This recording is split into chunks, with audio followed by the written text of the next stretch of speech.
Hey, what's up, guys? Lesson number 61. Love matures when sacrifice outweighs selfishness. You see, the difference between what the majority of people call as love and true love is the measure of commitment. It's not asking, what can I get? Like, what can I receive? It's asking, what can I give? How can I add? This is the overflow principle. But if you're not healed inside, then your cup of, I would say, your cup of energy, your cup of love is always going to be pouring out. It's like you have a hole in your cup. And here you are trying to pour into another. But every time you go to pour, you're losing more and more and more. So now what is known as sacrifice, which is the measurement of love, it becomes a burden. It becomes an obligation. And you feel less than you should because you haven't poured enough love into your own cup first. Because if you're operating in the overflow protocol, you give not because you have to, but because you have enough. You have more than enough. This is true abundance. This is spiritual wealth, the abundance of energy, the abundance of substance, of alignment.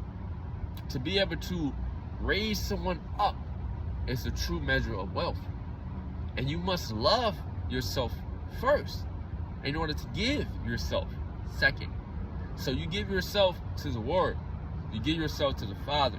You give yourself to your significant other. And that is true love. But again, if you don't have it within yourself, how can you give it out? You cannot give what you do not have. Now, to test your love is when comfort collides with commitment. You must choose the commitment first. Comfort says, I want to feel a certain way, right? I want to release the stress. I want to hide. I want to run from the responsibilities. I want to run from the purpose. I want to find somewhere that just feels right, right? It just feels right in the moment.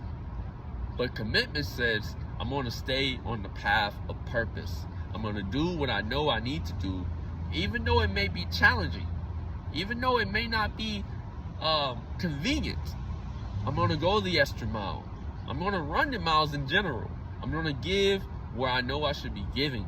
I'm going to show up when I don't want to show up.